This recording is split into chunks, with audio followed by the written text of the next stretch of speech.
Okay, everyone, we're about to start. Please find your seats. All right, ready? Call this meeting to order. Ms. Fazzoni, please call roll. Councilmember Coburn? Here. Councilman Register? Yes, ma'am. Vice Mayor Jarman? Yes, ma'am. Councilman Casto? Yes, ma'am. Mayor Teddemer? Yes, ma'am. Please stand for the invocation led by Pastor Ben Hill of Five Bridges Church. Let's pray. Oh Lord, I thank you so much for the beautiful sunshine you've blessed us with today. I thank you for the truth that there is the power of light in this world now because of you, Jesus. Thank you for the opportunity over this past weekend with Easter to celebrate that truth, the ultimate display of light, that you have conquered death and the grave, and that those who believe in you now have hope past the grave. Lord, I also understand from your word that there is the power of darkness in this world. And Lord, we know that firsthand living in this community. So Lord, I pray that you would be with the leaders in front of me. You would be with the community in this meeting here tonight, that you would guide, that you would provide wisdom, you would provide clarity. Lord, I pray that the conversation from this microphone would be one of charity and one that is characterized by a pursuit of the light that you are. Lord, I thank you so much for your truth and for your love. I pray that you would bless this evening. In Jesus' name, amen. Amen. Thank you, Pastor Hill. Please join Councilmember Coburn for the pledge.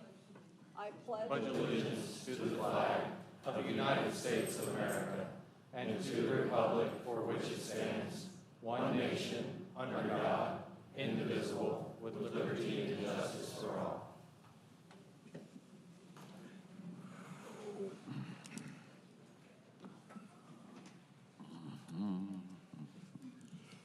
All right, we move on to community announcements. You may have heard Friday, April 10th to Sunday, April 12th is the Gulf Coast Salute Air Show. That'll be at Russell Fields Pier, or honestly, if you just look up from your backyard. The high impact period ordinance ends at midnight on April 11th. On Saturday, April 25th, there is a beach cleanup at the Russell Fields Pier. From Thursday, April 23rd to Sunday, April 26th, there is the Seabreeze Jazz Festival. That's at Aaron Besant Park. From Thursday, April 29th to Sunday, May 3rd, there is the Thunder Beach Spring Rally. That will be at Frank Brown Park. And our next city council meeting is Thursday, April 23rd at 9 a.m. here at City Hall. That's our morning meeting. Move on to the approval of the meeting minutes. Motion to approve. Second. We have a motion to approve and a second. Ms. Fazzoni, please call roll. Councilmember Coburn? Yes. Councilman Register? Yes, ma'am. Vice Mayor Jarman? Yes, ma'am. Councilman Casto? Yes, ma'am. Mayor Teddemer? Yes, ma'am. Now moving on to the approval of the agenda and additions or deletions. Mr. Whitman, do you have anything? I do not.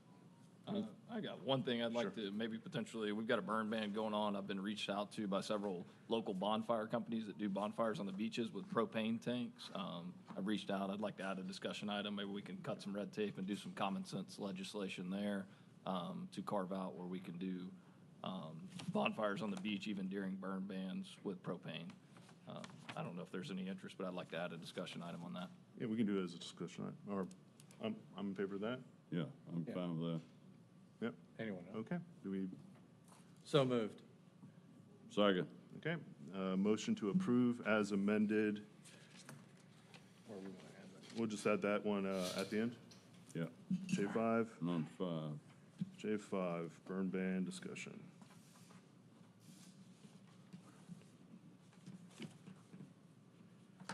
Okay. We now move on to I'll call Pres- the roll. Councilmember Oh, yeah. Coburn? Yes. Councilman Register? Yes, ma'am. Vice Mayor Jarman? Yes, ma'am. Councilman Casto? Yes, ma'am. Mayor Teddemer? Yes, ma'am. Thank you, Ms. Fazzoni. Now move on to presentations. Councilmember Colbert.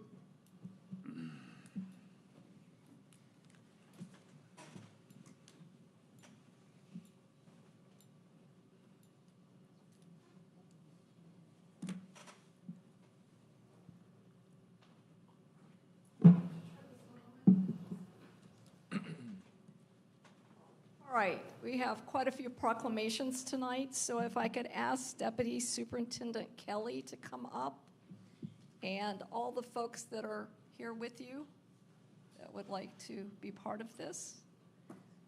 Do we have Colonel Naboo here?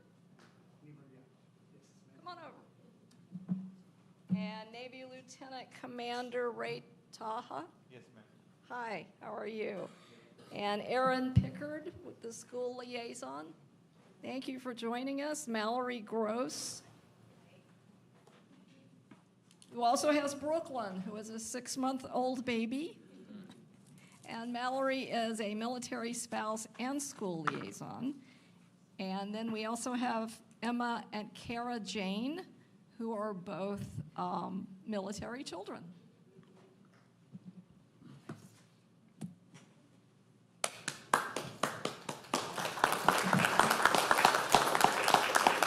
Thank you for filling that time.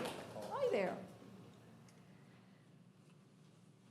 The city of Panama City Beach recognizes the month of the military child, established in 1986, and serves as a reminder that military children play a vital role in the strength and the resilience of our nation's fighting force. And whereas the city of Panama City Beach recognizes that these young patriots often locate every few years, adapting to new skills, new schools, forming new friendships, and navigating unique challenges.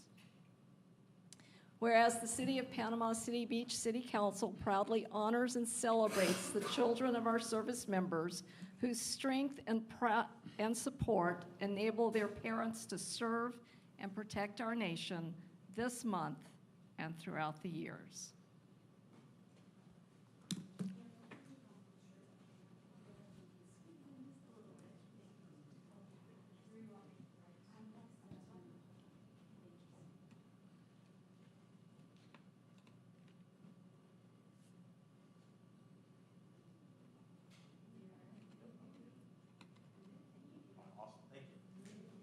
Thank you, guys.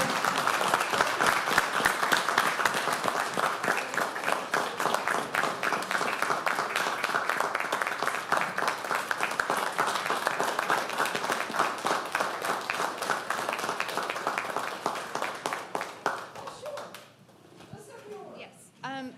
My name is Denise Kelly. I'm Deputy Superintendent. Mr. McQueen regrets that he cannot be here. He's been in Orlando at a superintendent's meeting. But I would like to say this means something very special to the superintendent. He served 39 years in the U.S. Army, so it is important to him and appreciate what you guys do.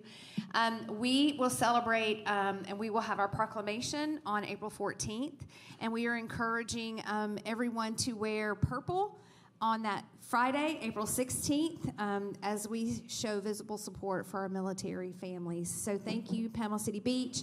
Thank you for the partnership that we have with you and our NSA Panama City, as well as Tyndall Air Force Base. So on behalf of Bay District Schools, thank you for recognizing the children of Bay District Schools.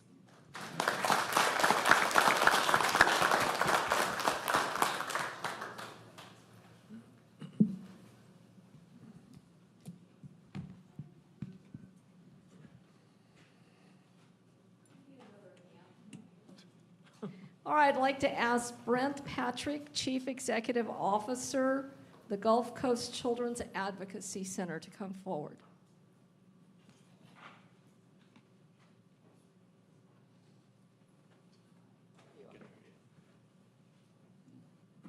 Tonight, we're presenting a proclamation recognizing April as Child Abuse Prevention Month.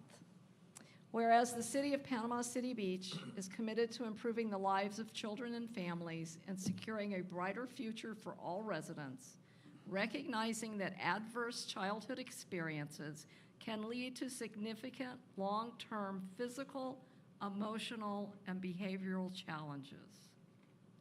Whereas the Panama City Beach City Council acknowledges that child abuse and neglect have profound and lasting impact on a child's health, development, and overall well-being.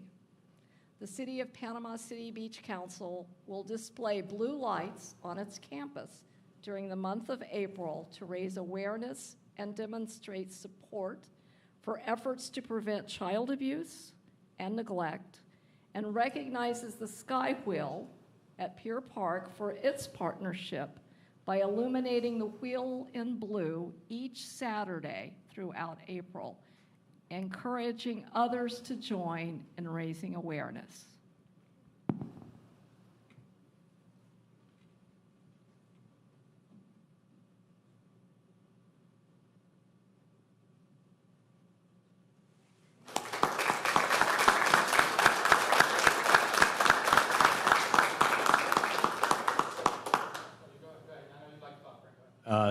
Thank you he's joking. Thank you so much. We appreciate the City of Panama City Beach for everything that they do for us and the support, most certainly the Panama City Beach Police Department and their unwavering support in protecting children in our communities.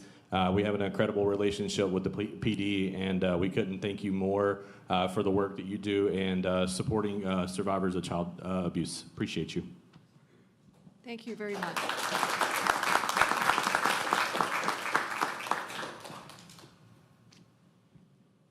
And Chief Tal, will you be accepting this next, or Tabitha here? Wendy's here. Oh, Wendy's here.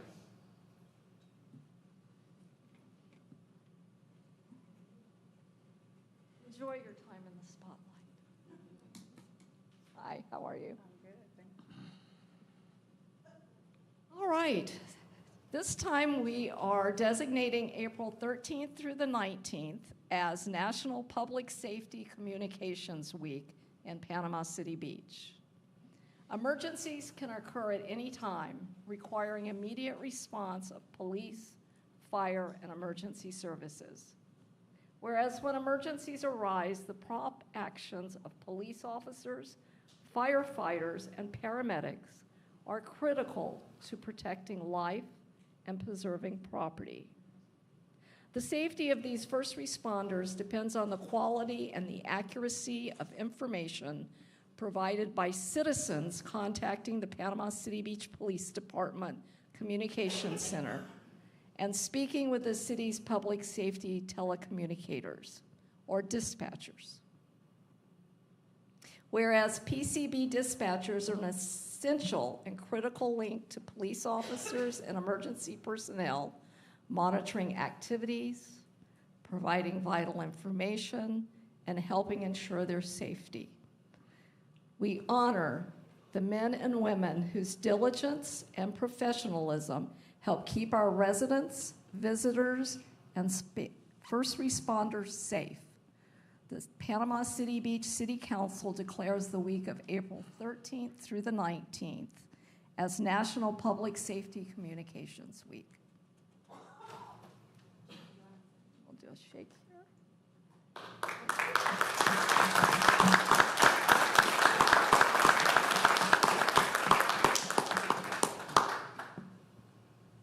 Well, I would be remiss if I did not bring to everybody's attention that Miss Wendy here, who's been one of our finest dispatchers that the city has ever had, will be retiring next Tuesday after 20 years of service. We will greatly miss her.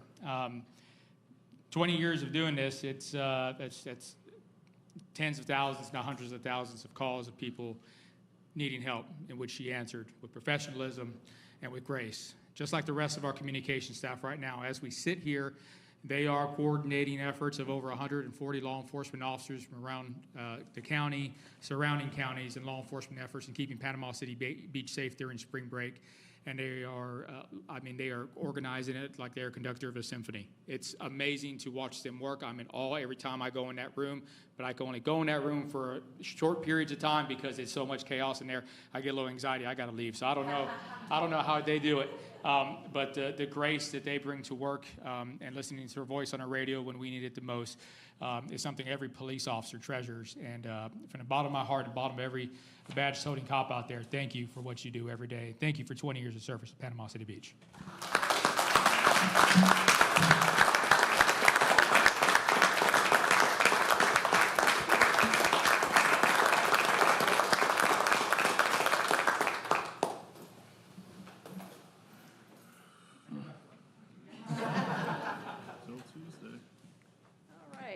If I could have Gregory Richker, Board of Directors for the Parkinson Point and Ambassador of the Davis Finity Foundation. And I did not do well on your name.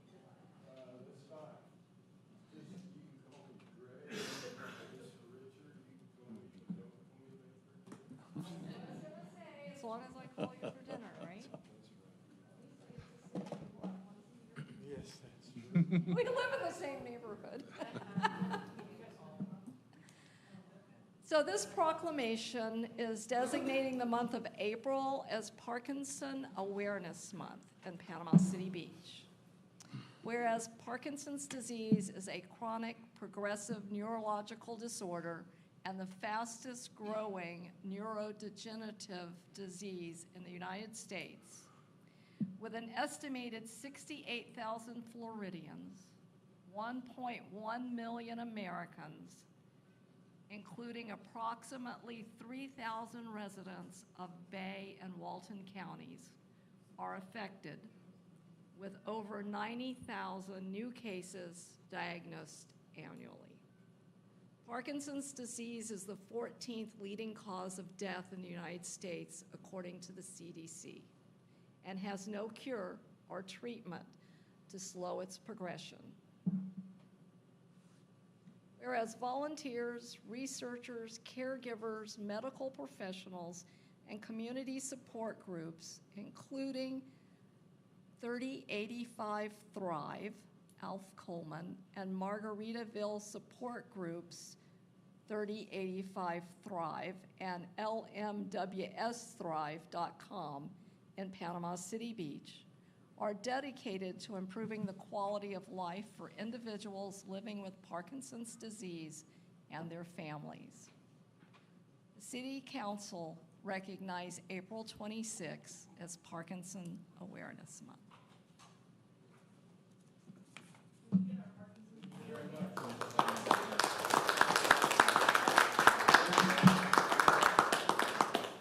While they're coming up, I'll just mention this is the fourth year that we've done this proclamation here with the city, and we appreciate your support. The first year I came here and did it, there were 3 other Parkinson's people who came up here with me. As you can see, now there are untold amounts. We have 2 separate support groups, the 3085 Thrive that meets at Woodlawn Church, and the group that meets over in Margaritaville. With the cool shirts. That's right, that's right. So I would just like to make a quick comment that one of the things that I think the city could think of doing is we want to get away from the spring breaker deal, stuff like that. This is one of your best markets, old people, old sick people who have to buy a lot of money. They recently came out with a study. Parkinson's costs the American society $82.2 billion a year. That is approaching the GDP of the state of Texas. So Parkinson's is here. It continues to grow. We need more research dollars. I was just in Washington, D.C. doing that. We're working with hospital systems. We're working with providers of various services to make living life with Parkinson's a little higher quality, a little more durable. So thank you for the time. Thank you for the efforts that you guys do, and Lynn certainly for that. Oh, yes, my wife reminds me, many of us travel 2.5, 3, 4, or 6 hours, by car to see a neurologist that is called an MDS, or movement disorder specialist. We have a new hospital being built. I would love to see Panama City Beach take a very active role in trying to bring one of those doctors here. It's why you saw the numbers that I listed up here with how many Floridians, how many people. Because just 5 years ago, the numbers were half of what they are today. Every 6 minutes, a new person is diagnosed with Parkinson's. So thank you very much to the City Council. Lynn, thank you as always for all your help. Thank you all my fellow Parkies for getting up here and shaking a little bit with us.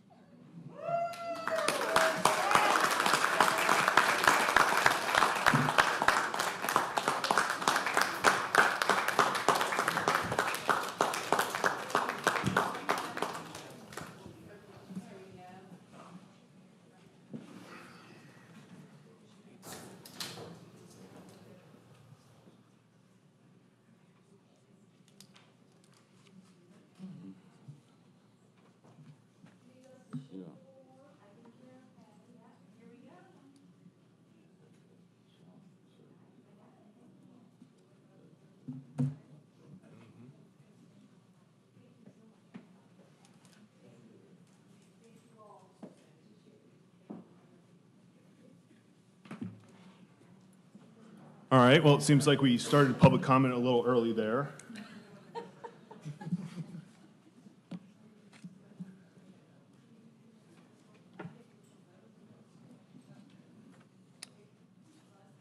We now move on to public comment on the consent agenda and non-agenda business. Please come up, state your name. Please keep it relevant to city business, and you'll have 3 minutes. Good evening, Scott Howman, 137 Johnson Bayou Drive. I have some questions about the Kelly Street project, the water main. What percentage of that pipe is delegated for growth, and what percent is delegated for redundancy? I asked this at a prior meeting, and I've also put a written request in for this answer, and I haven't heard it, and I have not received a response. If there's another means I need to go through to get this answer, if it can't be answered tonight, please let me know. Another question I have is about it seems like there's a second water transmission line that's going to be going through St. Joe's property that I believe St. Joe is paying for. Does that intersect with any other property besides St. Joe, or is that 100% a St. Joe line? And I'm asking because it seems that we're going to be reimbursing them up to, correct me if I'm wrong about the number, but $32 million for them to develop their property, which it seems like. We're committing, I think, 100% of our of the connection fees, the impact fees, is what I understand, for up to 50 years. Again, if any of this is wrong, please tell me. Absent a map, it's hard to envision some of this, and I'm sorry about that if any of this is incorrect. If we're doing all of that, what's the benefit that we're receiving? Because my understanding is the county isn't, they're not subsidizing that build out at all. They're still collecting their impact fee. Are we going to pay the county impact fee also if we're giving 100%, or is that a separate impact fee? And the county is going to receive a lot of money from this revenue through taxes, but they still don't even see this project as a reason to subsidize this through the impact fee. So I'm really curious why we're deciding to commit 100% of that revenue, which is going to be used for future projects that we're going to need with the growth, to help St. Joe subsidize their property. And I'm hoping someone could answer that tonight. And just on another note, I know that there's some speakers here that might be a little hard to understand or a little difficult. And if we're truly going to be looking into suspending people, Mayor, it's your job to keep order in here and decorum. But order isn't kept by suspending people. You remove someone. Once we start taking people out of this room for 2 months, we're starting to infringe on rights. And the state has a law that they do have a right to be heard at this forum. if we're going to commit to that, and I think that we should probably have policies in place. We shouldn't be up here debating how long someone should be suspended for. We shouldn't, it should be standardized. If you're going to suspend somebody for first offense, X number of days. Thank you very much for the time today. Okay, thank you. Further public comment?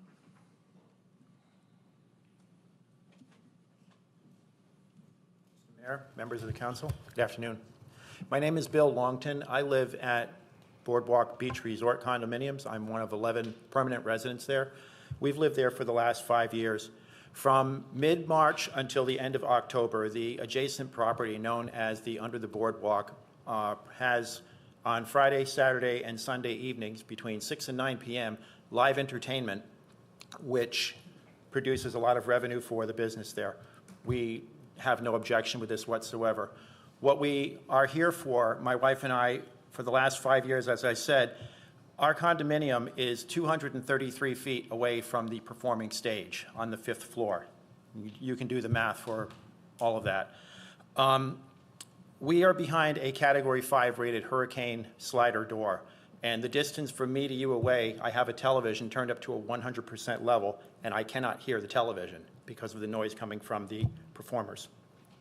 We have gone to the entertainers. We have gone to the CAM manager of our building. We have gone to the hotel management. We've gone to the entertainment management. And as a final resort, we have gone to the police department, much to their credit. They've taken sound readings of the performers and have told me that while they are within the law of the ordinance level, it's just barely within the law. But they all agree with me that it sounds like I'm blasting my stereo in my living room, such is the level. We have exhausted all of our legal options that we know to do to address this problem because we are mainly on the courtesy of the performers, which are quite good, by the way. I have no problem with the quality of their performance. However, if at that distance I cannot hear my television, a distance, like I say, from you to me away, what am I doing here? The people that they're entertaining are no more than 12 feet from the stage. We don't understand why the level of the volume has to be that loud. Now, we're not asking the council to ban them from performing. We're not asking the council to shut the UTB down. We're not asking for anybody to be harmed in any way. What we're asking the council to do is to examine the noise ordinance level and possibly adjust it to a level that, even if they reduce it by 10%, would probably impact us greatly so that I could just enjoy my home, as I'm sure all of you would like to do yours, and not impact the performance of the entertainers at the beach. Please consider this, look into the ordinance. Ms. Fasone has possession of 2 videos that we took just this weekend of the level of the performance. My wife panned the distance to the stage, and my wife did a video of the TV while they were performing for your great pleasure. You'll see that it's quite annoying. And we ask respectfully that you look at it and make some sort of adjustments so that we can all live in the world peacefully. Thank you. Okay. Thank you, Bill. Further public comment?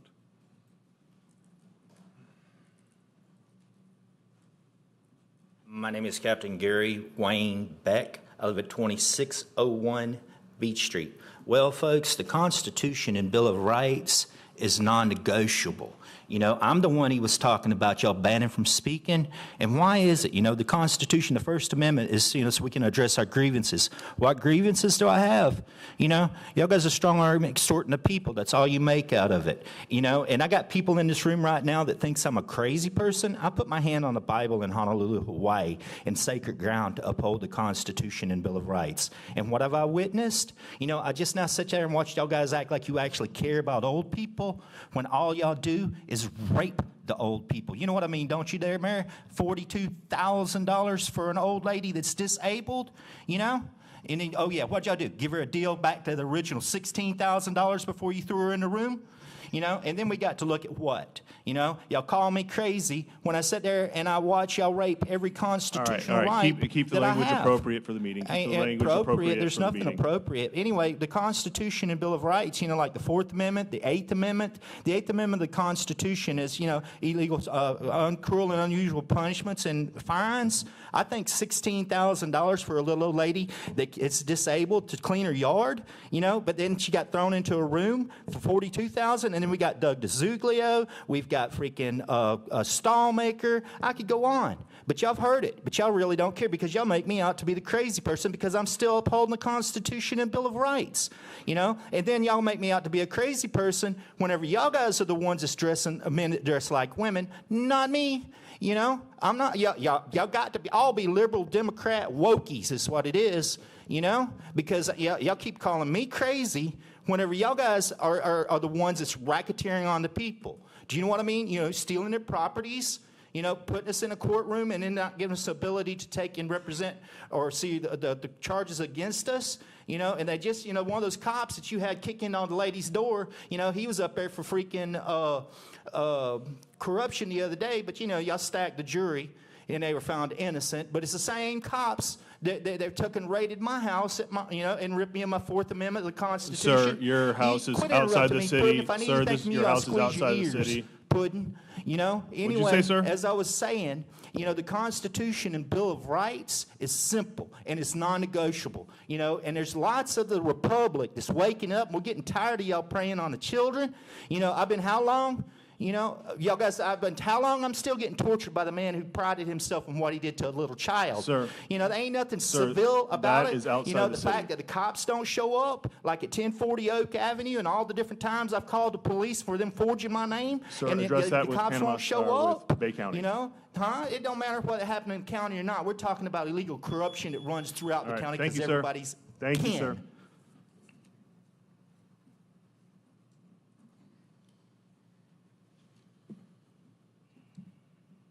Mayor, City Council. Ray Valverde, proud ambassador of the Panama City Beach Chamber of Commerce. As such, I have been talking to people that I come in contact with about the idea I brought up about the fountain on the roundabout. Everybody's positive about it, and I just want to continue the process of where we go with it from here. I think it would be something that will capture the visitors that come here, because I've asked for their opinions as well when I drive them in the limo. Everybody's positive about it. So I just want to see that we can continue the process of where we go with it, since it's time now with all the construction that's going on to make a positive impact for the city on that. I think it'd be great for the city to take the lead in the Panhandle. Let us be the leaders and show the rest of the areas that we are going to be the city of the fountains of the Panhandle of Florida. Give something to give us an identity beyond the beaches, something that you can put your hands on and look at it and be proud to live here. I want to offer my assistance. I've got some ideas. As I told you before, I'm from Kansas City, so there's a lot of fountains that you can kind of take ideas from. So when you come to that point, if we go forward, I'd like to be able to offer my ideas to be looked at and just be a proud participant for the city. I love living here, and I just want to continue with the positive growth that we have going on. Thank you for your time. Okay. Thank you. Thank you, Ray. Further public comment on consent or non-agenda business?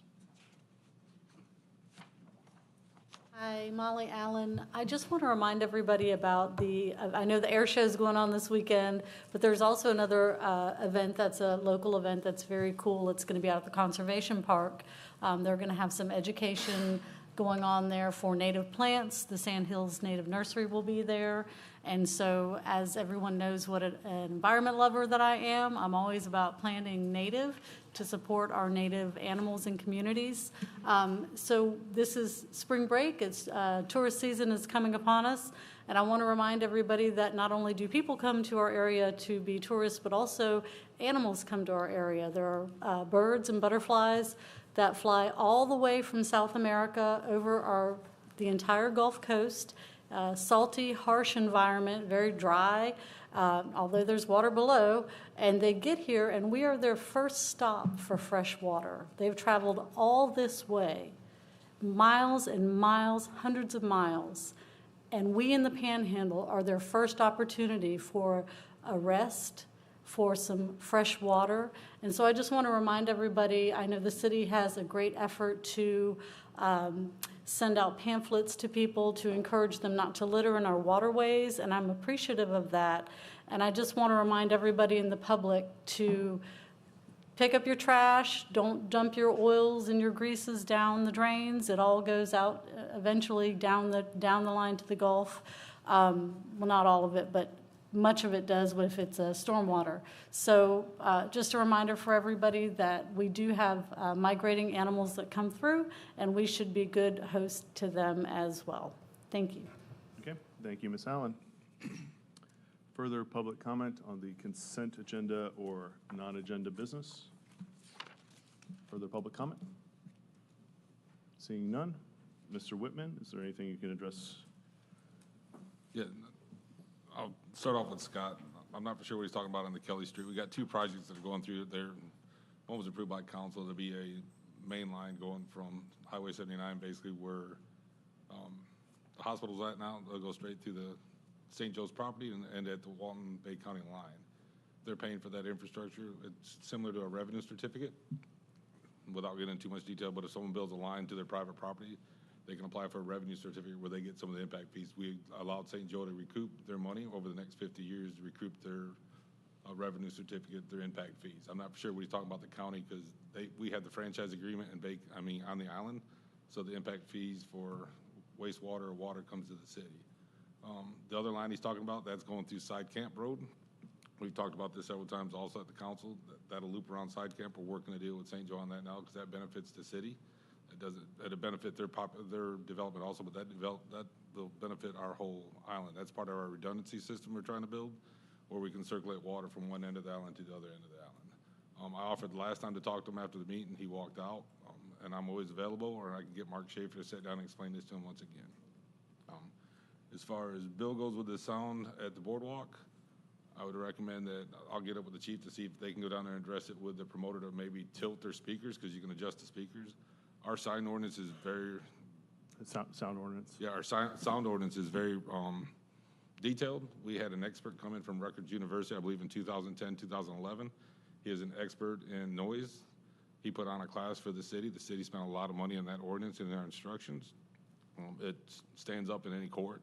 So I wouldn't recommend adjusting that without some guidance from legal or from Rutgers University, because that's upheld throughout the United States with our ordinance. But I think the best bet was maybe law enforcement can go talk to the promoter at the boardwalk to see if they can tilt their speakers. Sometimes that'll work, because he might be in the perfect line with the bass coming from the stage to his room. So I can work with the police department on that. As far as Ray's comment on the fountain, that's regular item number 3, so I'll let you guys discuss that when we get to the roundabout art. And Molly, thank you for your comments. Okay. Thank you. Yeah, about the sound. Yeah, Lynn, I'd like to see, I'm sure you can send out the videos, see what's going on over there, just see if there's anything else that can be done there before. You know, it may not be a sound ordinance thing. There may be something else that's going on. So it's worth looking into. But let's take a look at those videos. We can talk afterwards. Yep. And you can always follow up. All our cards are in the lobby, or we'll be around afterwards.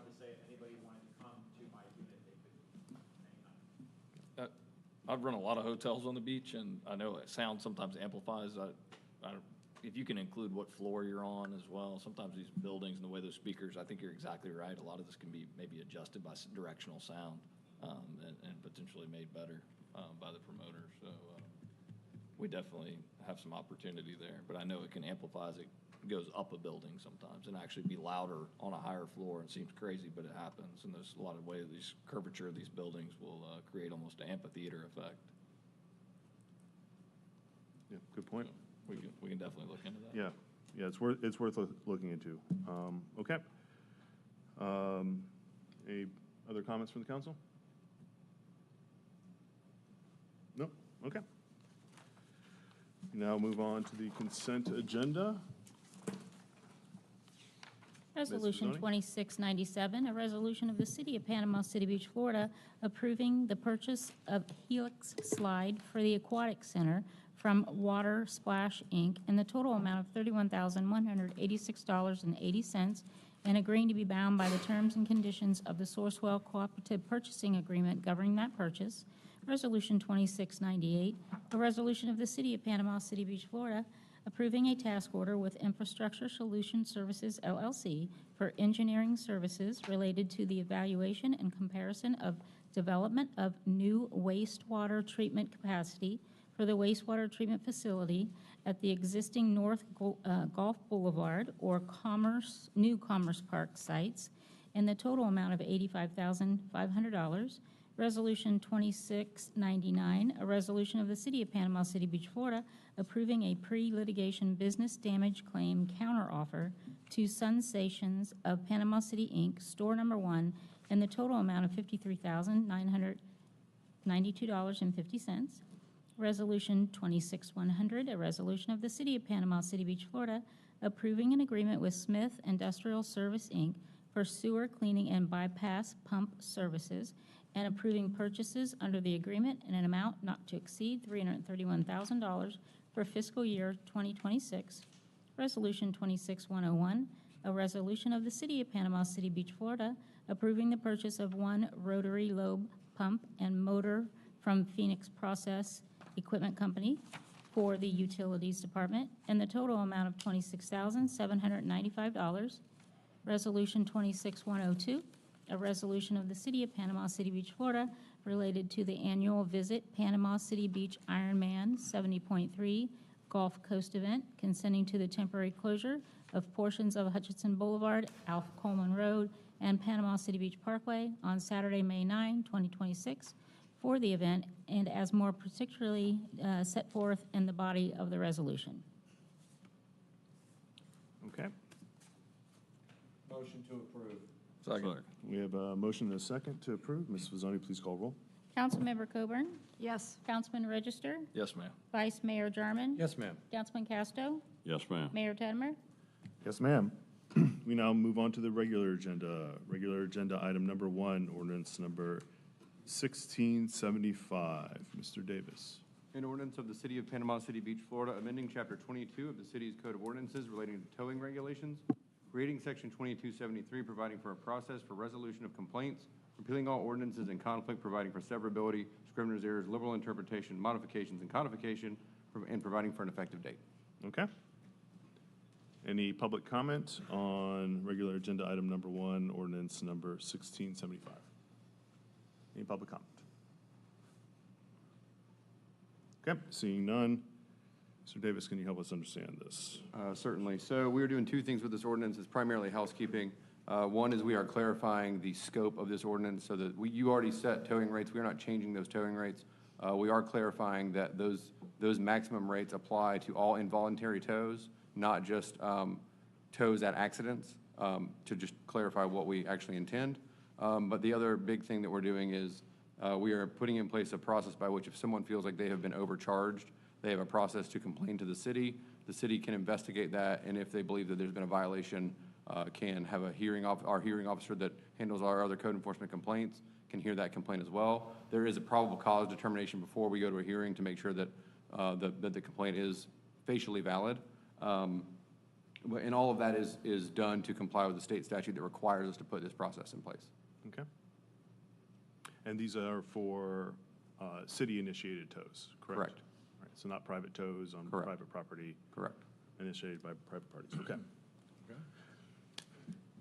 Motion to approve. Second. We have a motion and a second.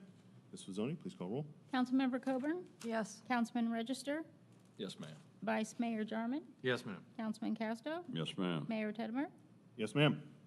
Moving on to regular agenda item number 2, resolution 26103. Mr. Davis. A resolution of the City of Panama City Beach, Florida, approving an agreement with Mainline Construction LLC for the construction of the Frank Brown Park pickleball courts in the total amount of $2,348,293.30, authorizing the execution of qualifying change orders in a total amount not to exceed $234,829, and authorizing a budget amendment. Okay. Any public comment on this item? Any public comment? Okay, seeing none, Mr. Adair, could you help us understand what's going on here? Sure. John Adair, Public Works. So this, what's before you is to approve an agreement with Mainline Construction for the construction of the Frank Brown pickleball court facility. It is approximately eight pickleball courts, a shade structure, and a restroom. It was advertised on February 6th. We opened on March 16th. There were 4 responsive bids. Mainline was the low bid and recommended award by the engineer of record. So. Okay, and how much did we budget for this item? I can take that part, too, if you don't mind. We budgeted $1 million for this pickleball court. It came in at 2.58 after you had the contingency, so we're actually $1.5 million over our budget. Okay. And so that 1.5 million would come from? We would have to take that from our reserves if that's what the council wishes, or you could direct me to put it back out to bid, because the way we bid it was the way the dais asked us to bid it was a full package. You could ask us to put it out to bid if you don't want to accept the $1.5 million over budget. We could rebid it. We could add alternates where they could give us a price for the courts and then a price for everything extra to see what fits your budget, what you guys want to elect at that time. But I'd leave that up to the council. Okay.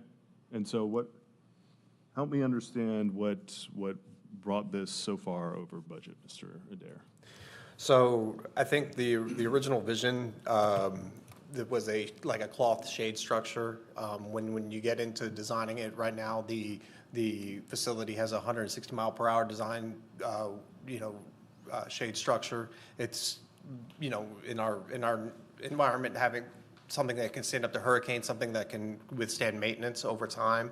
The canopy, the original canopy structure, you'd have to take it down and put it back up, those kind of things, and you'd have to replace them every few years. So I think that was, if we're going to build something, right, let's build a facility that's going to be last, and will withstand, the test of time.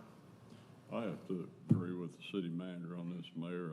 I think we bid a Cadillac, and not that at the end of the day we won't have that, but I think we should phase it in over 2 or 3 years. Maybe just I went over and looked at, it's called Papa Joe's across the bridge there. Some people I know that play pickleball said that was an excellent place. And so I went over there and looked at it, and they had everything we had in our package.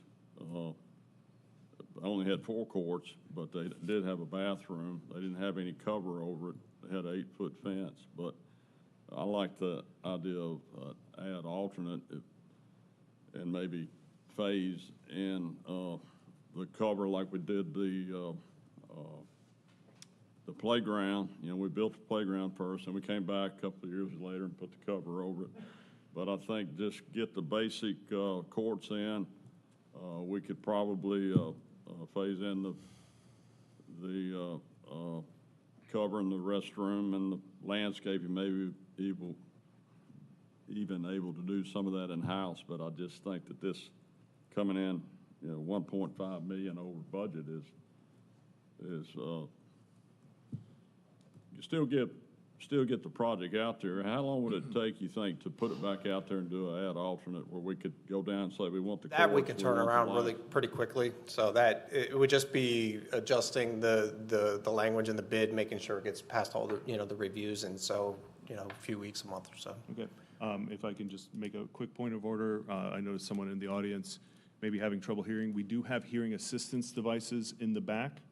So if anyone is having trouble hearing, they can go to the back and get a hearing assistance device. Sorry, go ahead. That's all I had. I just like the city manager's suggestion or recommendation to go back out for bid, add alternate, and let them get the courts and us phase these.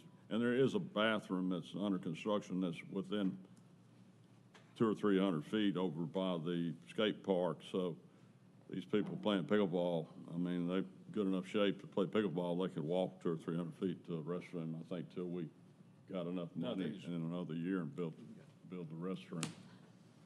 Yeah, I mean, right now, we don't know what's what.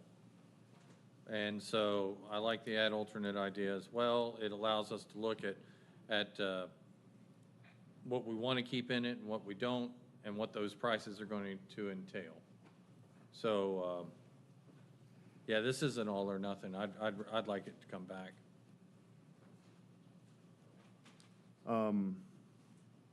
Councilman Register, you wanted I'm to ready get to in? make a motion to go with these guys, but y'all go ahead. Oh, if you want to make the motion, you make the motion. Let's make a motion to bid it out that way and go with the city manager's recommendation here to have it rebid. I agree about the bathrooms. I know those FF&E that goes into those can be awfully expensive, so we can probably figure out how we can plug and play. It'd be cool to have some kind of shade structure, maybe it's a half shade structure. Yeah. Or some. Not saying we're not gonna do it, just phase it in a couple of years. I'll second that motion. Absolutely. Okay, so we have a motion and a second to add alternate. Do you need specifications for what alternate or what options? Whatever you want, or we can take what we bid the first time and just break it down, the bathrooms. Okay. We can just break everything out, and we can bring you basically an a la carte, what you guys want to pick, you can pick and tell us what to build. Okay, so the motion's clear enough? Just to Go? rebid as an Okay. alternate. We have a motion and a second. Ms. Fazzoni, please call, to rebid this out as an add alternate. Okay. Councilmember Coburn? Yes. Councilman Register? Yes, ma'am. Thank you. Vice Mayor Thank you, German? Mr. Day. Yes, ma'am. Councilman Casto? Yes, ma'am. Mayor Teddemer? Yes, ma'am. Okay.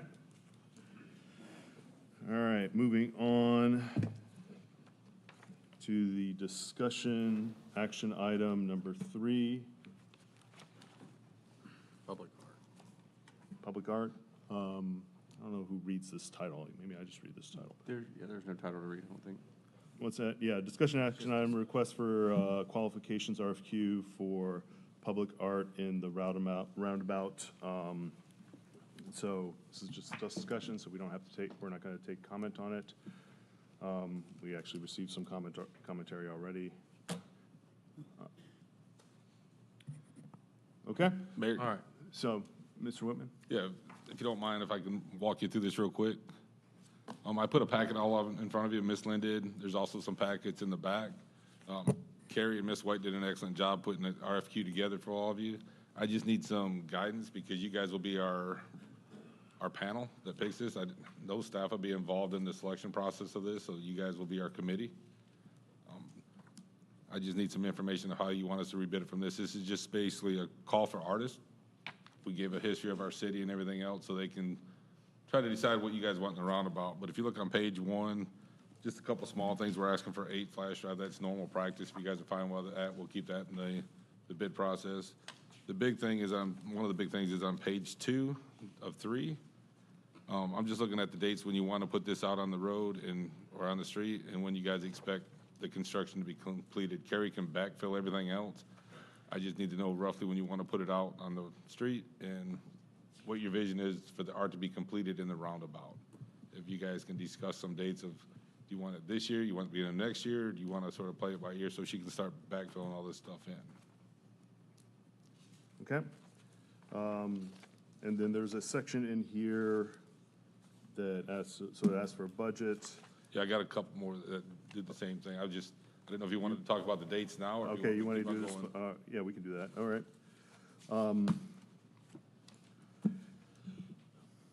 Dates, do we want to do it this budget year, next budget year? I would say next budget year. I'd say we put this out, sometime in the summer. We get it back maybe around August when we're going through the budget, and then we can have a good idea of what we're dealing with. I agree. Yeah, I don't want to, this year's budget's already, there's no need to find things in reserves to do it for this budget year. I think that time range works for me. So putting it out sometime in the summer, do you want an exact date, or can you? No. Summer, and then get it back August, right around budget time? And when would you like to see the project completed? To be honest, depending on the project, but Yes. by February of the following year. Okay. These are just. Before season. Yeah, these are just rough dates. I'm just trying to get a rough idea so Kerry can start backfilling. Yeah, I was thinking 6 months, so that would be February. Yeah.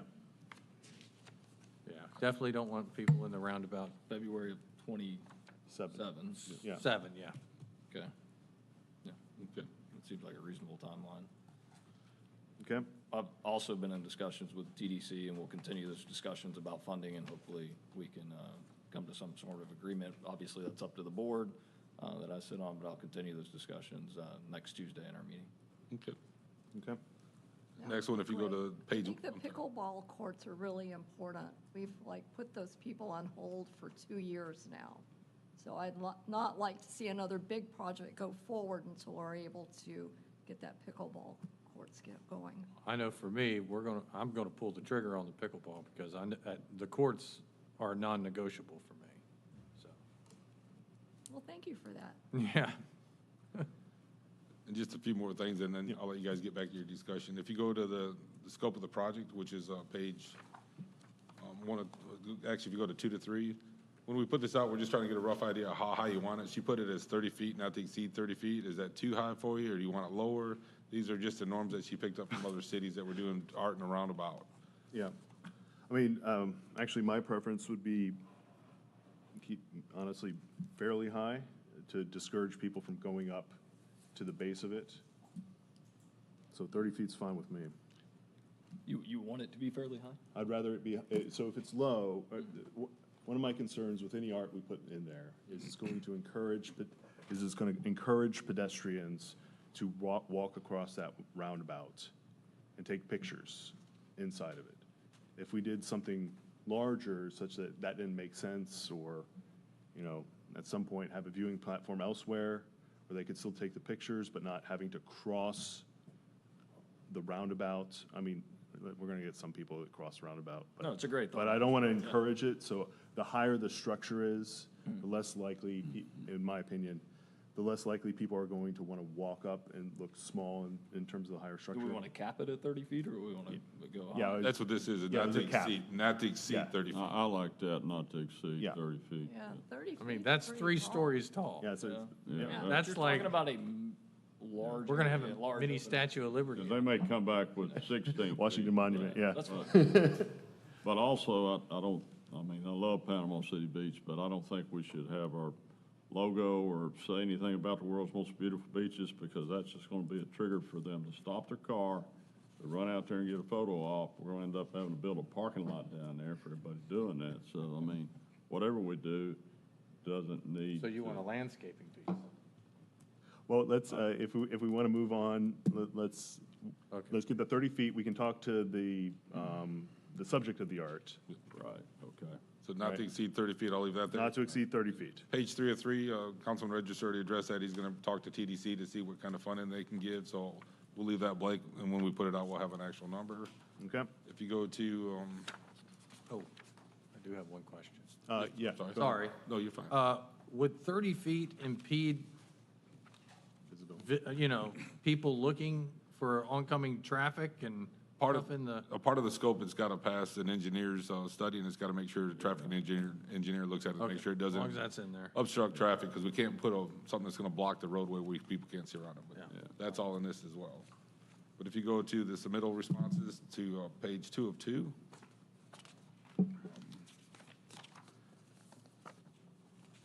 These are just to help you out, because you're going to be my committee. Do you want no more than 30 pages on these responses coming back to you, or do you want more than 30 pages of information? But it's a lot of reading when I have committees through department heads and our staff.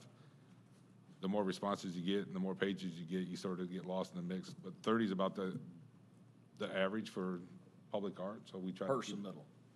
Per submittal, yeah. Per submittal. Yeah, per submittal. So if you got 15 different companies put in for it, that's a lot of A lot. pages you got to. So are you comfortable with keeping it at 30 pages for the first round? I mean, I'll drop it down to is that, 20. is that staff's recommendation of 30? That's just the norm. 30 pages is norm, but some of these proposals might have actual photographs as One well. page. Yeah. You don't want one page. 11 by 17? Yeah. Our budget packet for this, or our agenda packet for this one is 232 pages, so that would be half an agenda packet if we kept it at 30 and had four that made the final round. So So initial round, 20? 20, let's Let's trim that, let's Okay. trim that down. And that's not to exceed 20. You might get some that have less than that, but okay. If you go to page 1 of 3 of the evaluation process, Well, perhaps we should specify size of type as well. that we leave sort of the artist. Yeah. Must be readable. Yes. But if you go to evaluation process, page 1 of 3, this is where the secondary group will come in. We're going to try to limit to the top 4 or top 2, whatever you guys choose. But when we bring back the top 4, we'd like to give them a little bit of incentive to come back, a little pay, up to, some cities do anywhere between $2,500 and $10,000. Talking to staff, we think 5 would be fair because they have to come back with a proposal that they're gonna show you in person at a meeting. And they'll have a small to scale rendering of their art that they wanna put in the roundabout. So for their time and effort, the ones that make the second round, we'd like to give them an incentive pay to bring you the art so they can cover some of their costs. Okay. So I'm just looking at a price for that. Like I said, some cities are 25, we saw as high as 10. Talking to staff, we're thinking right around 5, but we'll let you make that decision for your top 4. I'm fine with 5. Yeah. I'm fine with that. Yep. I mean, Especially if you're asking them to bring back a conceptual design. yeah. I mean, you're asking them to put some work into it once. They'll have, they'll have hours in it. Okay, when they come back for their presentations, are you comfortable with a 30-minute presentation? Do you want it shorter or do you want it longer? Norm's about 30 minutes so they can come and explain everything to you, how they got the history of Panama City Beach and show it, or you can go lower if you want. Well, we can go longer if we want. Yeah, either way, any way you want to go. it sounds like that we're gonna do this as a special meeting. I think Or we it's gonna be should a have- long I meting. think we should have a workshop on it. Yeah, we should probably Go do this as a through workshop. all. Okay. Yeah. I mean, we can extend it if, this is 20 or 30 minutes. I think 30 minutes is a long presentation. Yeah. It is. Four long presentations. 20 minutes. Yeah, 20 minutes, because we also don't want to just be like, okay, the last one, because we're sick of hearing presentations. All right, so let's do 20 minutes for the Is everyone presentation. all right with that? That's good. All right. And when the second group comes back, their submittal, how many pages would you like on that? Back to 30, or would you like it a little bit more since they're coming in? And it's up to, it's not mandatory, they got to give you 30 pages or 40 pages, but this is your bigger one that's going to be doing a display and a presentation, so. I think you can do anything in 20 pages and make it pretty good. Yeah, what is a 40-page art submittal? I've seen submittals before that are 2 pages, and I've seen them that, for the same thing, that could be 240 pages. So that's just not to exceed, so if you do 20, they can't exceed 20. Okay, I mean, and if we're not satisfied with the submittal, we can ask for more information. Now, I noticed that in here Is that we have possible? fountain design. for. Yeah. That's what the presentation's for, okay. I'm sorry, I'm sorry. Well, I noticed in here you've got fountain design, so are we saying we want a fountain definitely? No, this is sort of giving them a blank slate that they can sort of figure what Panama City Beach's envision is, and you guys will have more discussion after I'm going through this, and that'll sort of direct the artist, but they can come up with a fountain, they can come up with anything that you guys have to approve. Yeah, I just felt like putting fountain in there was pushing them toward doing a fountain. And we can take that out before it goes out. This is just was your rough more draft. appropriate. Yeah, good catch. Yep. 20, so just keep it at 20 pages? Sounds good. Everyone good with that? Good by me. 20's good for me. 20's good, okay. And then the last one that I need is if you go to page 2 or 3 in that same section, if you look in the middle of the page, there's a section for phase 1 for the rankings or the criteria. I need you guys to come up with how you want to weight this the best, and it's got to come up to 100. So the percentage of how you want this, do you want their experience or their resume to count more? Do you want the actual visual support material? I just need to know how you want to break this down. I got to come up to 100. So what's more important to you guys, and how do you want to weight it down? Are you concerned about the references, or? No, you're talking about phase 1. Yeah, phase 1. Phase 2, the second part, that'll take care of itself. I just need, what's the most important thing to the mayor, the vice mayor, and the council of how you're going to rate them? Now you're asking us to do math. What does artist interest experience resume mean? That's just what they've done in the past, what their interest is, and how you like their resume. Is the resume going to be that important to you? what they've done at other areas going to be important to you, or is it going to be the actual approach and the capacity of what they can do, or is it the visual material that you want to look at? You want to weigh more on the visual art they bring back to you, so you can actually see it? Why don't, to approach this question, why don't we structure this discussion, what do we think is the most important, the highest weight? Instead of doing the numbers, calling out numbers, let's just say, what's the highest weight item? Let's agree on that first, and then the second, and then we can break down the numbers. Does that make sense to the council? All right, so highest weight item. Experience, wouldn't you think? For me, capabilities, approach, and capacity, have they finished one of these art projects before?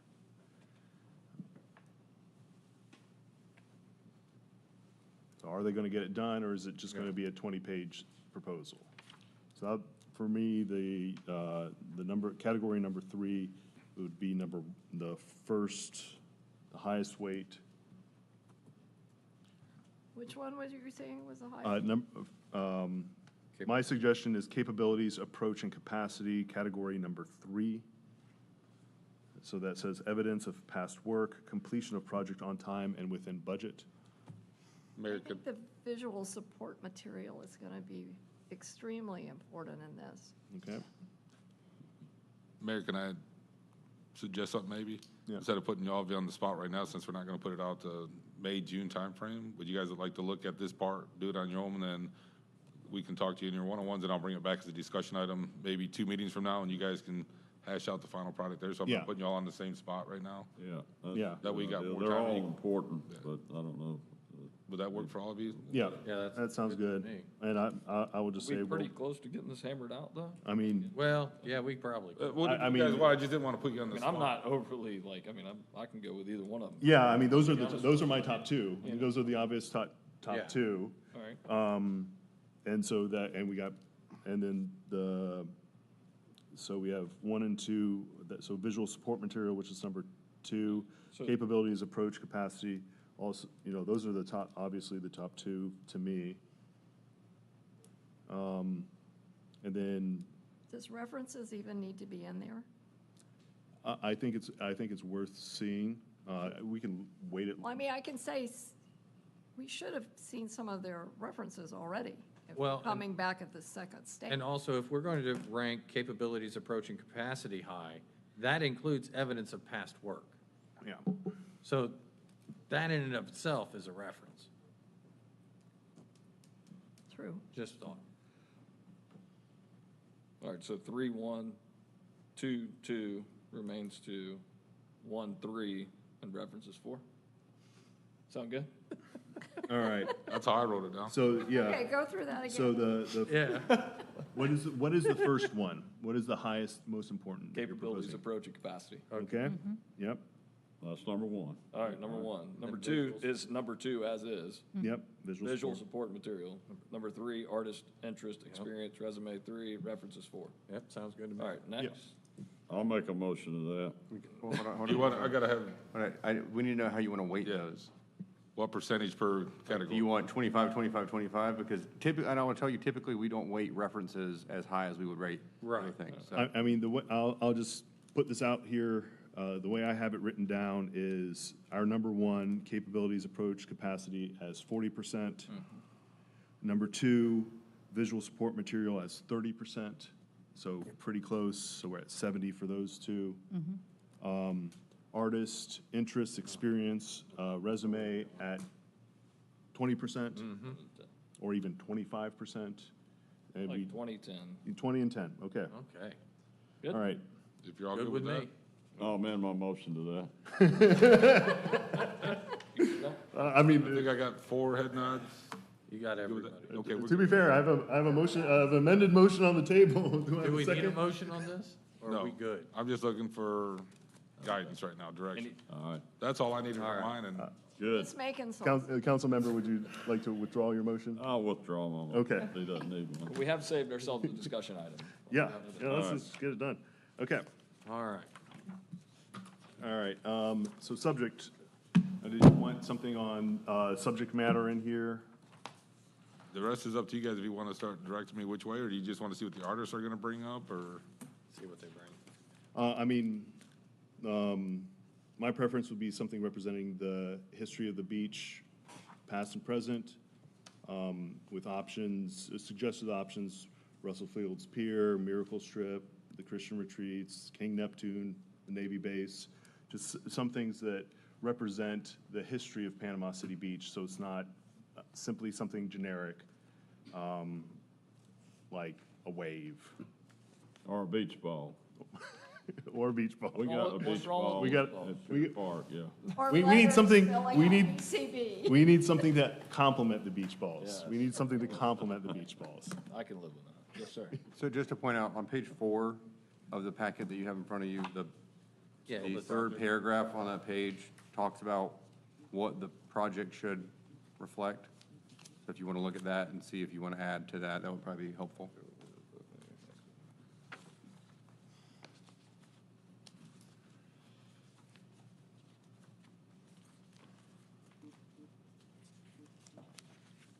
We have a bunch of things to say between pages 1 of 2 and. The actual. Scope of project. The he's scope of talking about project, yeah, the 1 of fourth 3. one. He's talking at the very bottom. okay. Yeah, project goals. Because we and give the vision. history of the city up top, Okay, cool. and then you got your project goals and vision. All right, serves as an iconic, durable, visually striking focal point and symbolic gateway to our beaches, enhances community pride and strengthens the city's sense of place, reflects the city's identity, natural landscape culture, or forward-looking vision, provides a compelling 360 visual experience for motorists and pedestrians with an emphasis on a safe, clear drive-by experience within the roundabout. The roundabout is not intended for pedestrian access. Interactive features and designs that encourage people to stop or take selfies are prohibited. Moving on to the second page. Withstands long-term outdoor exposure, include breakaway connections to meet traffic safety standards, may incorporate water and kinetic elements if they meet transportation safety, visibility, and long-term. Suitable for all ages, discourages vandalism, designed, fabricated, and installed within the established budget. What does kinetic elements mean here? Moving elements. Moving parts. Moving elements. I mean, one thing that I would think it would be nice is to, something that can be changed at least slightly seasonally. So we have lights on the fire stations in City Hall, or, you know, something that you can, you know, I don't know, put a Santa hat on during Christmas or an Easter egg basket during Easter. So something that can be tweaked seasonally. So like LED or projection type? Yeah, I think LEDs are probably the most straightforward. So changeable lighting, I think, is the way I would convey that.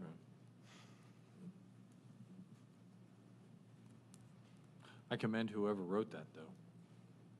That about sums up everything. Yeah, I mean, We have a great team. Yep. Okay. You do. You mentioned a few things and talking about the history. Yep. You know, and I don't know if you want to add those, and I'm trying to read through this as quick as I can on the city background, or maybe look through that first section there on the scope of the project. You mentioned a few things that you wanted added. I think you said Yeah, to be Christian considered. retreats, I think Yeah, that- to be considered. The city background.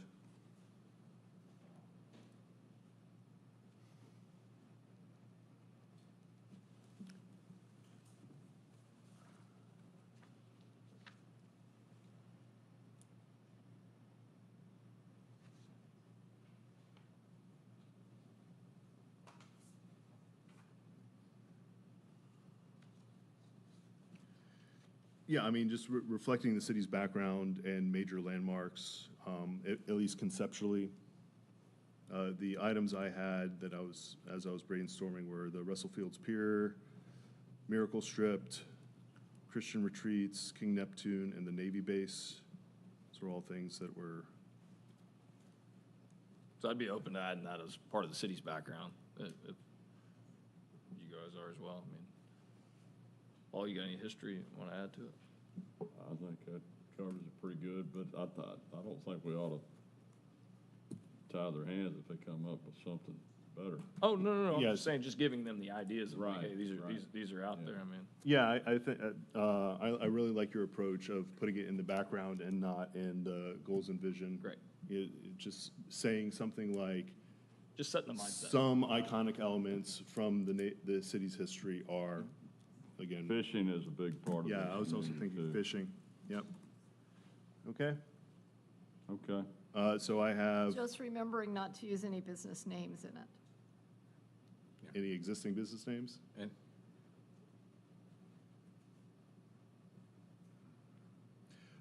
Include. only images. Only images, okay. Only images, yeah. So I have Russell Fields Pier, Miracle Strip, Christian Retreats, King Neptune, Navy Base, and fishing. That's fine. Okay? Perfect. Petticoat Junction, that's prior to Miracle Strip. Yeah, I mean, Petticoat that's Junction. history, so, Yeah, I like that. that's, That or Wild West Town, which one? yeah, I mean, Petticoat was. Yeah. All right, I so. knew Paul would have something. Good, good. Yeah, just give them something other, that, to like, research. Okay? So that as an addition to the background, and the only addition I had to the goals and vision was changeable lighting. Okay? Okay. All right. sounds good. That's all I had. All right, Okay. wow, we got through that one. Yep. All right. Motion on that, Mayor? Yes, please. Okay. Are we good? No, a motion No, on a this one. yeah, can we have a The total motion? packet. Yeah. Motion to approve the direction that has been given by the council. Sure. Okay, we have a Second. motion. Second. We have a second. Ms. Pizzoni, please call roll. Councilmember Coburn? Yes. Councilman Register? Yes, ma'am. Vice Mayor German? Yes, ma'am. Councilman Casto? Yes, ma'am. Mayor Tettemer? Yes, ma'am. Okay. We got that. We have two more discussion items. We're on discussion action item J4, City Council policy for discussing items. Again, this is a discussion item. I believe, Vice Mayor, this is yours, so. Yeah, I mean, one thing that, and I know we've all done it, including myself, is we've tacked on policy measures at the end of the meeting. And, you know, to make the meeting go a little smoother and give everyone time to think about what's going to be discussed. And I believe this is the way it was a while back, is just if we want to add something to the agenda, and any council member can do it, that we create a policy where we add it to the agenda by discussing it with the city manager prior to the deadline, or even in, like today's case with Mr. Register, that when we approve the agenda, if someone wants to modify that agenda, that's the point in which it's done, and then everyone can approve or not approve adding that to the agenda for that meeting. It is my belief that if it's not approved, then it defaults to the next You meeting. said 'cause- everyone, or you mean a majority? No, I think it's just a simple majority. Would that be a majority? Just like we approve, it's a simple majority to approve the agenda right now, if I'm correct, so. Correct. It would So it remain would the take same. 3 votes Take to 3 add votes. what Ethan, But if Mr. it- Register added today, then, right? If it isn't urgent, why not just hold it for the next meeting? That is the decision, and that's why I said if someone wants to try and add it to the agenda, at that point, then it allows all of us to make that call, whether it's that important for that meeting, or if we want to discuss it or not. So, I really like the intent here. When we discuss things in council comments, my general preference is to say, have a brief discussion and then say, let's discuss it at the next meeting. Yeah. So it gives, like, for example, so you added this to the agenda. Right. I had no idea.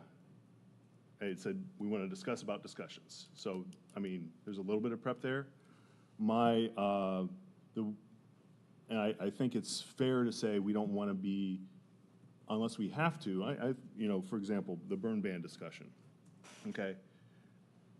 The burn ban discussion, we obviously none of us prepared for. Councilman Register brought it up, and that's fine. And I'll just tell you my opinion on that is going to be, I'm happy to have it as a, look at it and have it as a discussion a discussion item in the future. So I would hate if something does come up, I would hate to have to, like during the meeting or something. I think it's worth being able to have a discussion and just for us to agree, we're not going to try and push policies. And I'll just say for last meeting about having some of the city contributions come back as a more structured request. My intent to bring that up is to let you all know that I was talking to them Right, about it. but you would have the opportunity to, prior to that, to add it to the agenda. But we can just, I guess what I'm Because trying to when you bring understand things is. up, we're human beings. We're going to want to talk about it. Okay. So, and I feel like for us to legitimately have a conversation about it, either we put it on the agenda and we all know what's coming, or if we don't, I mean, there are certain situations where I'm going to ask.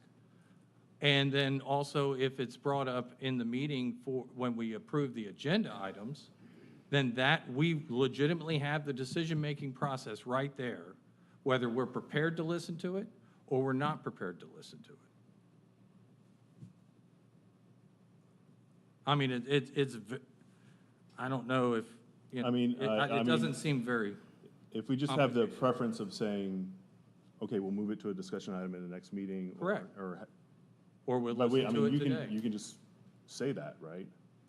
You just say, sounds good, let's talk about it in the next meeting. But as I just got through saying, we as human beings, when you bring up a discussion item at the end of a meeting, we're going to discuss it. And to say, oh, well, and we're going to want, and at that point, since we're all up here on the dais and we can all talk to each other, we are more than likely going to say, well, what are you talking about? What are we going to be discussing? And so I don't think, I just think, and it's not transparent to the population, to the residents of this beach. If we come up here and we start asking for discussion items at the end of a meeting, and then we start having those conversations, and no one knew anything about it, I think it's good governance to have us, either at the beginning of the meeting or prior to a meeting, put something on the agenda so that everyone that's either here or that is planning to be here will know what we're going to be discussing. I mean, we just added an agenda item to this meeting. At the agenda approval time. I mean, but, so you're trying to limit, I guess I just. I'm not trying to limit, I'm trying to make it I mean, smooth and understandable. Vice Mayor, if you let me finish. We have decision-making ability, and I think it's a absolutely valid preference to say, hey, I prefer that to happen. I don't know that we need a policy to do that. If someone brings up something, and it's something we can quickly take action on, just take action on it. If it's something that we want to push to, like, for example, when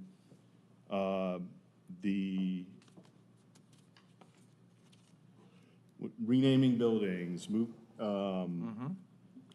or the food trucks, when those get brought up, I mean, my response to all those was like, okay, yeah, let's just bring it up at the next meeting, right? And that seems like a fine process to me. It's actually good because we get to have a little preliminary discussion about it. Well, I mean, we're going to have, if it's on an agenda, we're going to have all the discussion we need to have on it.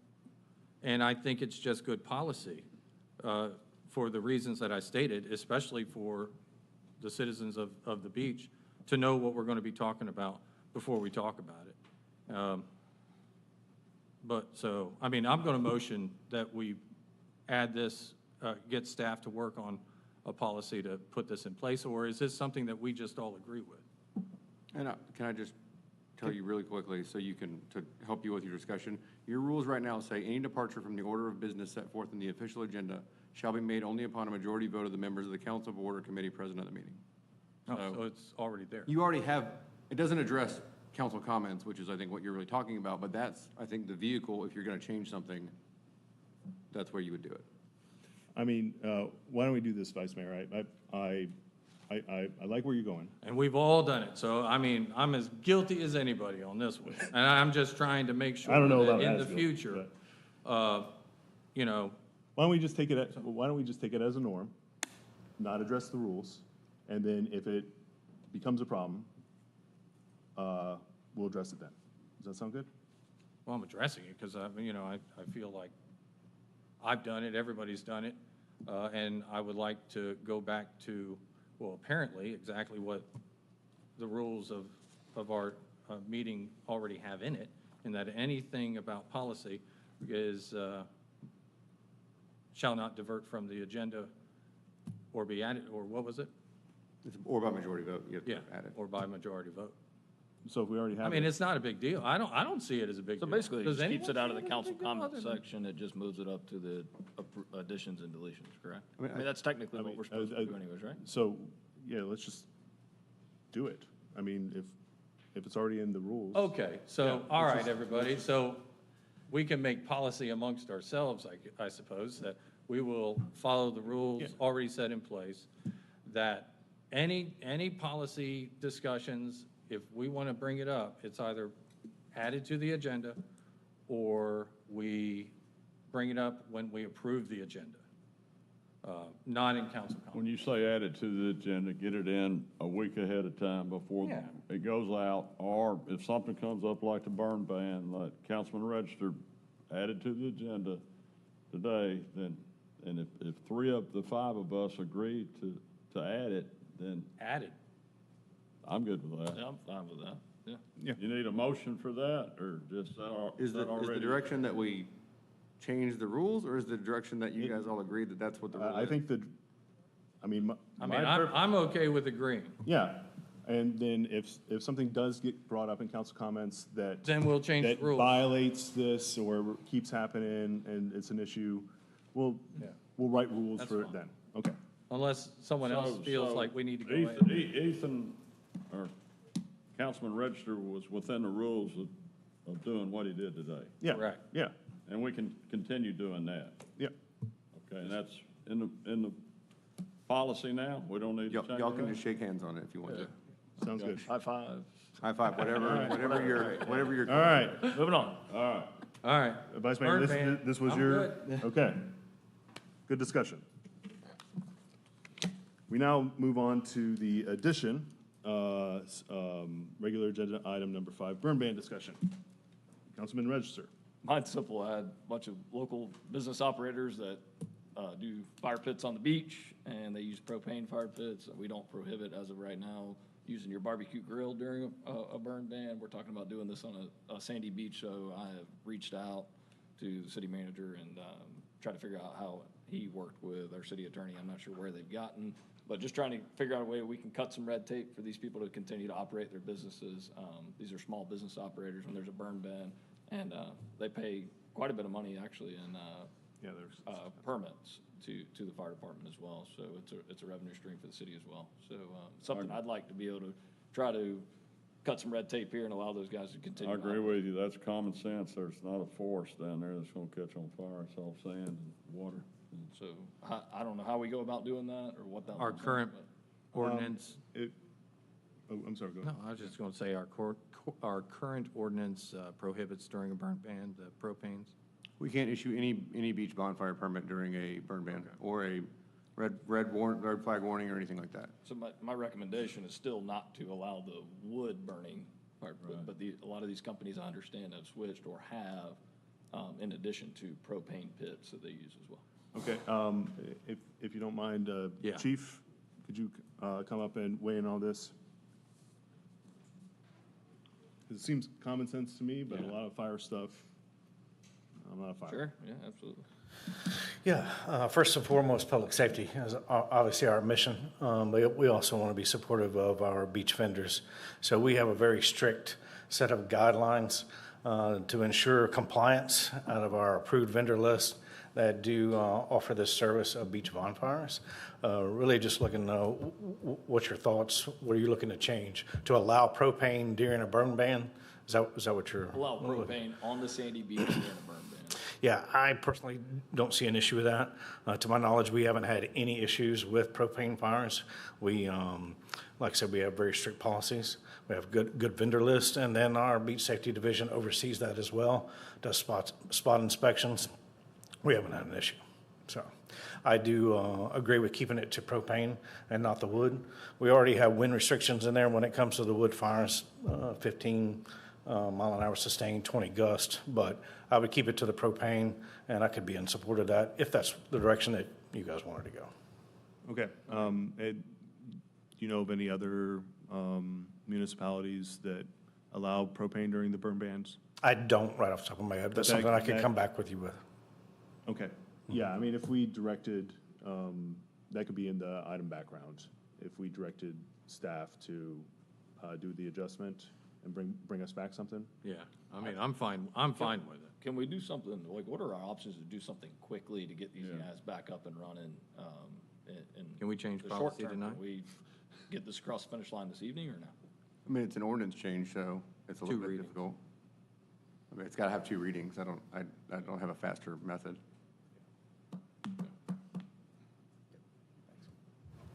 Thanks, Rick. I mean, I can write an ordinance right now on this piece of paper and read it to you. It's fine with me. If you give me 5-minute recess, I can do that. Yeah, I mean, I think this is affecting, I mean, some of these people I've talked to, it's affecting their income Yeah, streams. yeah. And it's common sense I'm fine. legislation. Yeah, I know the little rule that if a first reading and ordinance is passed, then it's, you're usually good to go. I could use a 5-minute recess anyway. I was just fixing to say, while he's doing that, I could use it. Well, we need to direct, all right. Is it the will of the council, or can I get a motion? Yeah, you want to do it or you want? Please, go ahead. I motion that we change the beach bonfire ordinance to allow propane beach bonfires during a burn ban. Second. Straight?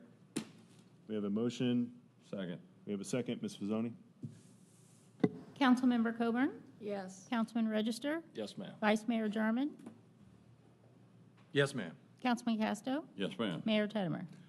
Yes, ma'am. And I will just say, for my explanation on this, we're going to have another reading on this. Yeah. So, you know, I don't like necessarily changing ordinances without it already been on the agenda. We're going to have a second reading on this, and so this kind of skips that, or accelerates that process. Did you take public comment on this? Because you're. Yeah, we're going to have to take a public comment on this. Okay. Any public comment on removing propane, or I don't even know how to. Lifting the ban on propane fires during a burn ban. Okay. You were waiting the entire meeting for that. Exactly what I'm here for. You were waiting the entire meeting for that. All right. What's going on? Hey, no, my name's Les Allen. I am the owner of Light Up the Night Bonfires and Beach Rentals. I have been in business with the city, one of the preferred vendors with the city for over 6 years now. Primarily do propane fires. I just started doing the wood fires over the last year and a half, just because they are slightly popular. But the propane fires, as they said, we're out in the middle of a sandbox. Got the Gulf right there. Never once had an issue in 6 years of anything catching on fire from a propane fire. Not being able to do these fires during a burn ban, just in the last 2 days, I've given back several $1,000s. And I'm a small business. That hurts. So to be able to do this, speaking for myself and for the other companies that are preferred vendors within the city, to be able to do this really does help us out, and it will allow us to keep providing service to visitors that come here and actually enjoy doing this on our beach. That's all I got. Okay. Thank you, Mr. Allen. Can I ask a question? Yeah? Okay. Well, I just want to ask a quick question. Yeah, go ahead. Have you ever had an issue with anyone throwing flammable materials into a propane fire on the beach? No, ma'am. Let me rephrase that. Sometimes people throw a napkin in there. We actually don't provide napkins anymore, just because I don't like to have the least amount of trash we have on the beach, the less we have to clean up afterwards.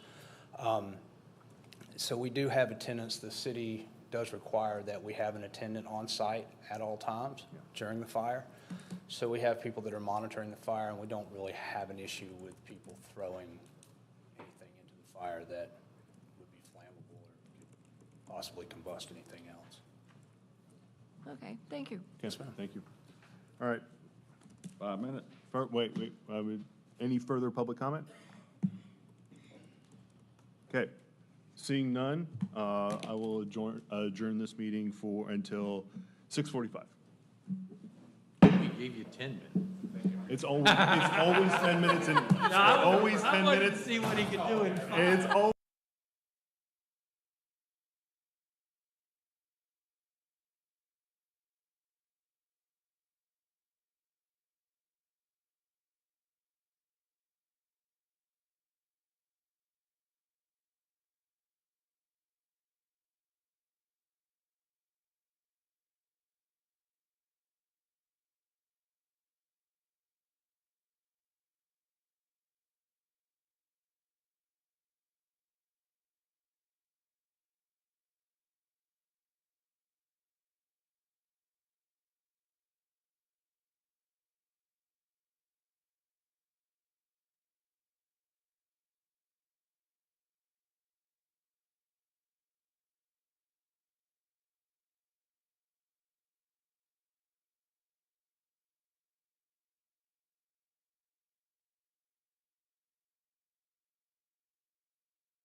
We are waiting on our attorney to return.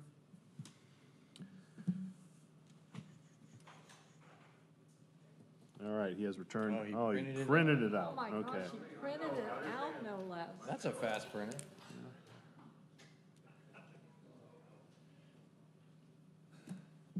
First class all the way. Thank you, Where's sir. our parliament? Yeah, where's, Clerk. This has your copies, I don't know. We don't need one, he'll read it to us. There she is, there you go. all right. Cool. Did you make the Thank you. changes in red? Yeah, No, I didn't. They're typed up. Or if you Yeah. did, I did not print them in red. thank you, Lynn. And just for All right. the city Oh, clerk, I need city a, attorneys. Lynn, I do need an ordinance number. We got, Oh, sorry about that. okay. All right. And just for everyone's knowledge, especially folks that showed, I did gavel us back in because we had started talking up here, just to keep it as part of the public meeting, even though we were just joking around. Don't want to get in trouble. What changed? Except as, okay. We're going to find the ordinance number right now. I'll go ahead and, do you have it? 1680, 1680? 16. in the event that you have a couple That's more in fine, the that's works. fine. Sure. Okay. Mayor, would you like me to read the title? Yeah, so this is ordinance number, this is special agenda item number 5, ordinance number 1680. Mr. Davis. An ordinance of the City of Panama City Beach, Florida, amending Chapter 7 of the city's Code of Ordinances relating to beach bonfires, amending public safety prohibitions on propane-fueled beach bonfires, repealing all ordinances in conflict, providing for severability, scrivener's errors, liberal interpretation, modifications, and codification, and providing for an effective date. Mayor and council, as you just directed me to do, not 12 minutes ago, I have amended your code 711 as it relates to this issue.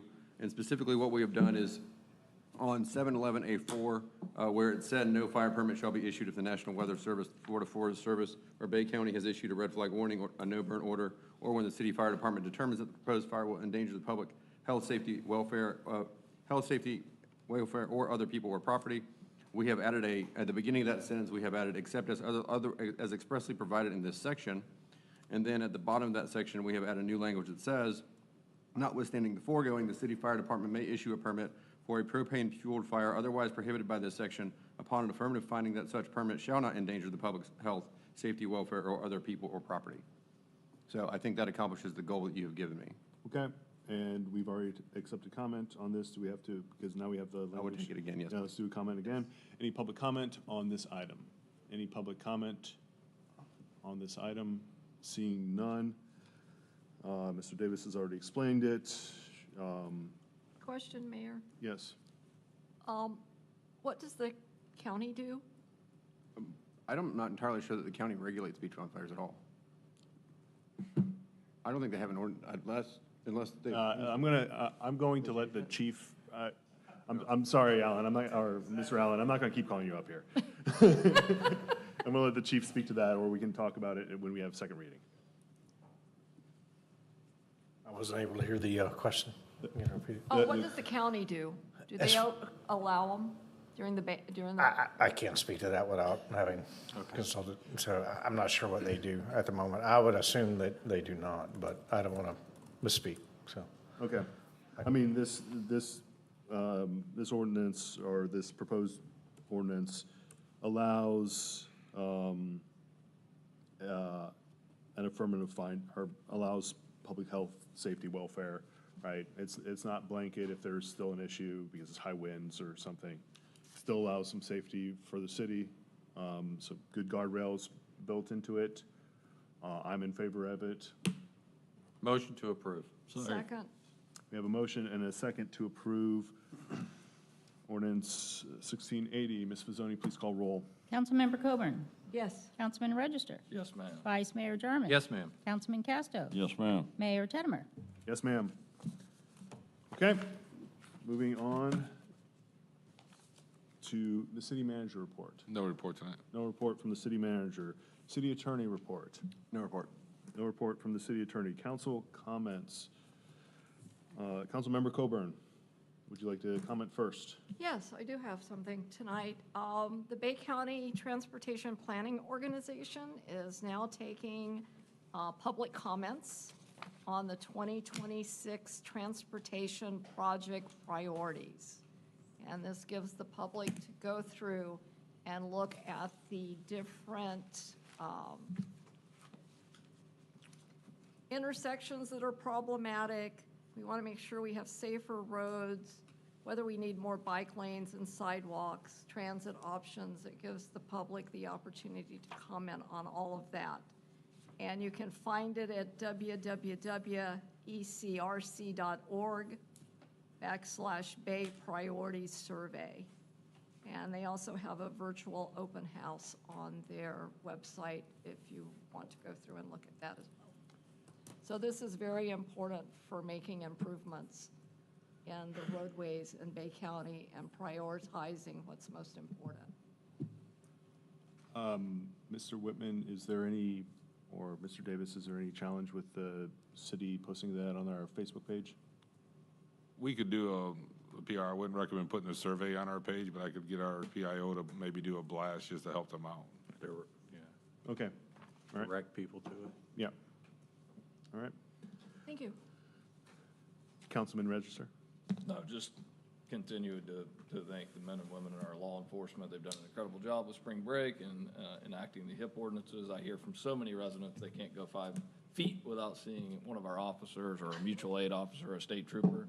So just thank you guys for blanketing the area and turning this into a safe spring break destination again. It's been an amazing turnaround, and thank you to our legal team and our city manager for putting that ordinance together, and thank you to the council for helping get that across the finish line before the spring break. I think it's been really effective, and really, really blessed and honored to work in a community that could get behind that together and get that done. So I'm really, really excited about the direction we're going with our spring visitors. A lot more families in the area this year. So. Yes, sir. Vice Mayor. Yeah, I mean, I wanted to thank our law enforcement as well, especially all our local agencies that come in and help us out. Florida State Troopers, FWC, Dothan PD, GBI, everyone that comes down and really participates in keeping this beach safe. We can't thank you enough. You remain in our thoughts, especially, you know, we've got a busy weekend coming up. So pray everyone stays safe. And that's all I have. Okay. Just echo what Councilman Register and Vice Mayor Jarman said about our police department. Yep. Oh, yeah. And we're going to have the best air show in the nation. Yep. Again, we have the air show tomorrow through Sunday. They were just out practicing. The Thunderbirds were just out practicing. So it was an additional bonus air show just before this meeting. Impressive. Bring your earplugs. Highly recommend bringing your earplugs. And yeah, we're not, so I will just be a little bit more cautious. We are not through spring break yet. We have a few more days. We have good indications so far. Thank you to our law enforcement. Thank you to our local, regional, state, and out-of-state partners. I ask for continued prayers for officer safety, for visitor safety, for local safety, and just wisdom and peace, and for a great air show.